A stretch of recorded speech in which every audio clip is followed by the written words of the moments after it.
ஒரே எதிர்பார்ப்பு எங்களுக்கு விவசாயிகளுடைய கூட்டுறவு வங்கி கடன்களை தள்ளுபடி செய்ய வேண்டும்.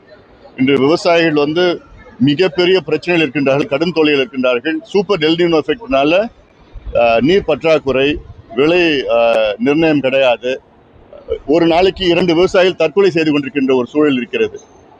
இதை போக்க வேண்டும் என்றால் விவசாயிகளுக்கு அவருடைய வாங்கிய கடன்களை, குறிப்பாக கூட்டுறவு வங்கி கடன்களை முழுமையாக தள்ளுபடி செய்ய வேண்டும். இது மிகப்பெரிய எதிர்பார்ப்பு.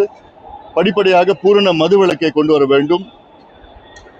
இது போன்ற எதிர்பார்ப்புகள் எங்களிடம் இருக்கிறது.